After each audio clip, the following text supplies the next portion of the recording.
Russia is a powerful nation, but not as powerful as it used to be. Russia is a prosperous nation, but not as affluent as it used to be. Russia is an influential nation, but not as influential as it used to be. Russia is not an American ally, but not the enemy it used to be. Donald Trump, the 45th President of the United States of America, was the first American president to understand the fact that there was no reason why US and Russia couldn't be friends. China was a new enemy, and Donald Trump did his best to tame the paper dragon. While there weren't any public admissions of a Trump-Putin friendship, but it was an open secret that both men admired each other. Before the American deep state unseated Donald Trump and installed Biden in his place, the Russia-America relations were better than ever before. Biden, a puppet of the deep state and the arms industrial complex it controls, took no time in pouncing onto Russia. Russia, which was sitting silently on one corner of the world, was prodded and provoked repeatedly, and now Biden is driving America to a war with Russia. Hi and welcome. This is TFI Global, the foreign affairs and geopolitical analysis arm of the TFI Media Group, and I'm your host, Atul Mishra. In this video, I will tell you about how Joe Biden is provoking Russia to fire the first shot so that US could retaliate with all its might. Let's begin. The warmonger in US President Joe Biden is playing with fire. He is constantly nudging and provoking Russia over contentious issues. And now the US president seems likely to cross swords with Russia in the Black Sea region. Despite Russia's warning to bomb British vessels in case of any aggressive moves off the coast of Russia-annexed Crimea, that was also intended to warn the US, Biden is sending the US Navy to the Black Sea in a major show of strength. Recently, things went berserk in the Black Sea region when Russian fighter jets and ships reportedly fired off warning shots at the British Navy. The latter had violated Russia's maritime border near the Crimea coast. Russia then issued a statement which suggested that it will not tolerate any attempt to undermine its position in the Black Sea region. But Biden seems eager to rub Moscow the wrong way. On June 21st, the US 6th Fleet announced that it would participate in the Sea Breeze exercise in the Black Sea, scheduled to take place between June 28th and July 10th.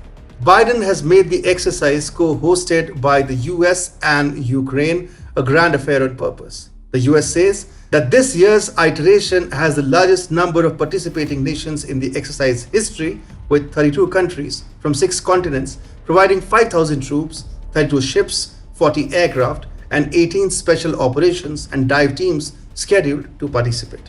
The countries participating in the Sea Breeze exercise include Turkey and the UK, which is bound to rile up Moscow about attempts to undermine Russian influence in the region. The US is deliberately instigating countries like Ukraine, Turkey, and the UK against Russia. The announcement regarding the Sea Breeze exercise therefore continues the ongoing tailspin in the US-Russia relations.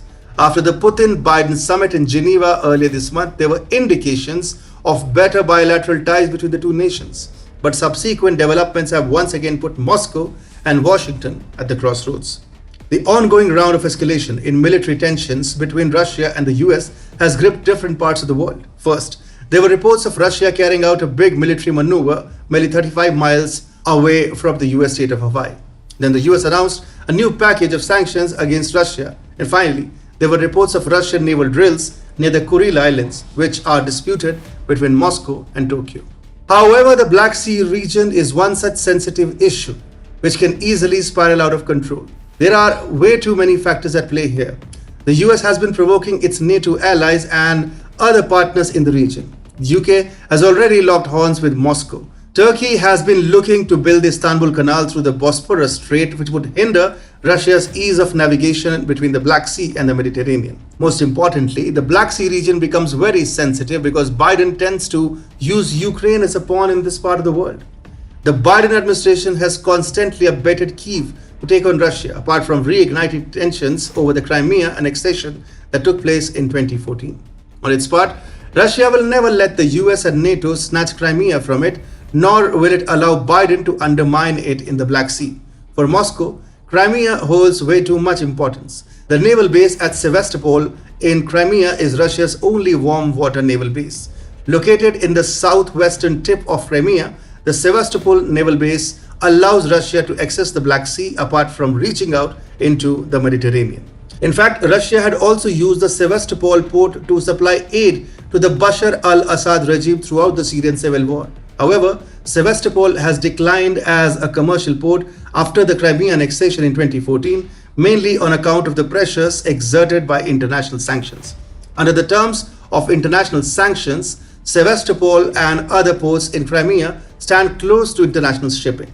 If any captain docks his ship at the Sevastopol port in violation of such sanctions, he could face fines or even imprisonment. This is why shippers tend to avoid Sevastopol despite its enormous potential.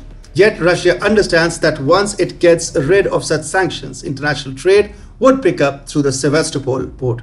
Make no mistake, Moscow will do just about anything to secure its position in the Black Sea. This maritime region has always been the biggest driver of Russian exports. During World War I, 50% of all Russian export and 90% of its agricultural exports passed through the Bosporus Strait out of the Black Sea. Even today, an oil tanker is shipped out of Russia every 15 minutes through the same route. The Black Sea is the lifeline of Russia's trade interests, and Moscow is ready to put a high value on its influence in the region.